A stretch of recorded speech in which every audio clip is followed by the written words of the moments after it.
एक बार महात्मा बुद्ध किसी गांव में प्रवचन दे रहे थे। वह अपनी बात को समाप्त करते हुए बोले, मानव के दुख का कारण स्वयं को किसी से बांधना है।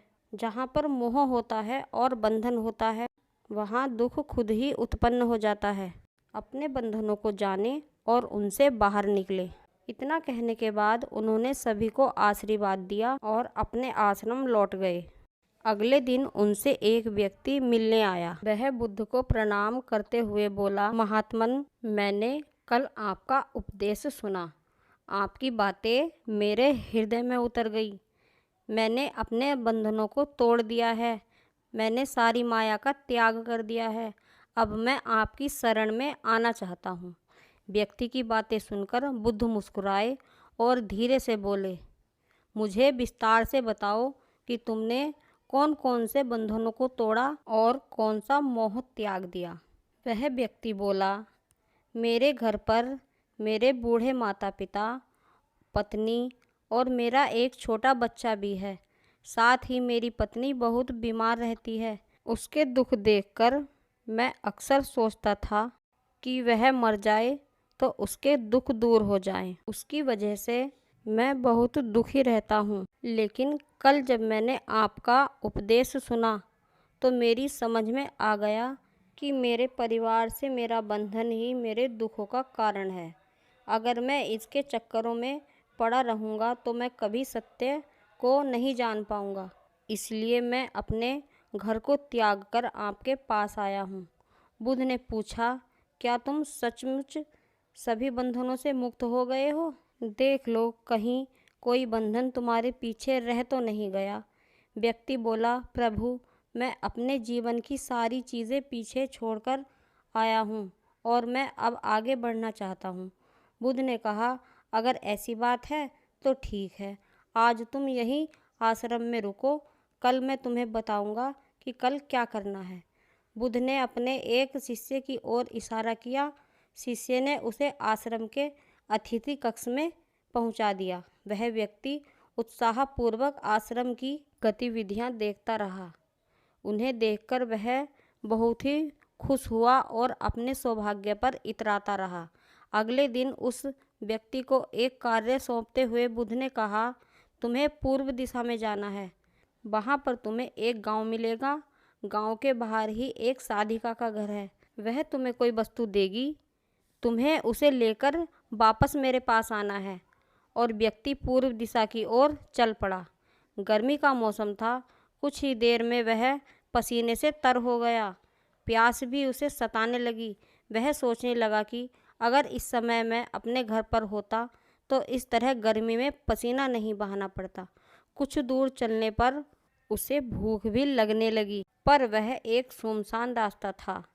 वहाँ न तो कोई पेड़ था और ना ही तालाब। वह सोचने लगा कि अगर मैं अपने घर होता तो अपनी पत्नी के हाथ का बना स्वादिष्ट भोजन कर रहा होता। पता नहीं क्यों बुद्ध ने मुझे गर्मी में इतनी दूर भेज दिया। काफ़ी देर तक चलने के बाद वह व्यक्ति गांव में जा पहुंचा। गांव के बाहर ही एक घर बना हुआ था। उसने दरवाजे के पास पहुंचकर धीरे से दरवाज़ा खटखटाया। साधिका ने दरवाज़ा खोला। उसके चेहरे पर एक अद्भुत निखार था। वह व्यक्ति उसे देखकर मंत्रमुग्ध हो गया। साधिका ने उसे अभिवादन करते हुए कहा, मैं जानती हूँ आपको बुद्ध ने भेजा है। व्यक्ति घर के अंदर चला गया। साधिका के कहने पर उसने पानी से हाथ मुंह धोया और एक चटाई पर बैठ गया। साधिका ने उसके सामने भोजन की थाली रख दी। व्यक्ति की नज़र साधिका के पैरों पर पड़ी। उसके पैर बहुत सुंदर थे। वह उन्हें देखता ही गया। तभी साधिका ने उसका ध्यान भंग करते हुए कहा और बोली, जिस व्यक्ति को बुद्ध के चरणों में स्थान मिल जाता है, फिर उसे किसी अन्य के चरणों की आवश्यकता नहीं होती। साधिका की बात सुनकर वह व्यक्ति नज़रें नीची करके चुपचाप भोजन करने लगा। भोजन करने के बाद साधिका ने कहा, आप बहुत दूर से आए हैं, थक गए होंगे। यहीं चटाई पर लेट जाइए, मैं पंखा कर दूंगी। वह बहुत थका हुआ था। वह व्यक्ति चटाई पर लेट गया। उसने अपनी आंखें बंद कर ली। साधिका उसे पंखा करने लगी, पर लेटने के बाद भी उस व्यक्ति को चैन नहीं आया। उसने धीरे से आंख खोली और चोर नज़रों से साधिका को देखने लगा। वह सोचने लगा कि यह स्त्री कितनी सुंदर है, इसकी वाणी कितनी मोहक है। अगर यह मेरी पत्नी होती तो मेरा तो जीवन धन्य हो जाता। साधिका उसकी मन की बातें समझ गई। वह बोली, शरीर में कुछ नहीं रखा है, ये तो केवल मांस और हड्डियों का जोड़ है। जो व्यक्ति इसके आकर्षण से मुक्त हो जाता है वही सत्य को प्राप्त कर पाता है। ये सुनकर वह व्यक्ति घबरा गया और वह चटाई से उठकर बैठ गया और बोला, मुझे अब बुद्ध के पास जाना चाहिए। कृपया आप मुझे वह सामान दे दें जिसके लिए बुद्ध ने कहा था। साधिका ने मुस्कुराते हुए जवाब दिया, बुद्ध ने आपको जिस कार्य के लिए भेजा था वह पूर्ण हो चुका है। साधिका की यह बात सुनकर व्यक्ति को समझ नहीं आई। वह दरवाजे की ओर बढ़ चला। दरवाजे के पास पहुंचकर वह एक क्षण के लिए रुका और पलटकर बोला, क्या आप अंतर्यामी हैं? आपने मेरे मन की बात कैसे समझ ली?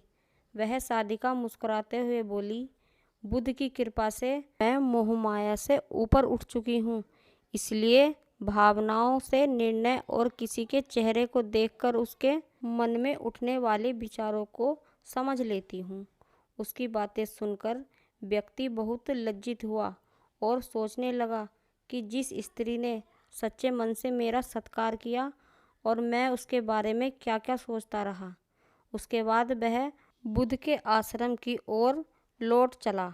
आश्रम में पहुंचकर बुद्ध के चरणों में गिर पड़ा और बोला, मुझे क्षमा करें बुद्ध, मैं बड़ा ही पापी हूँ।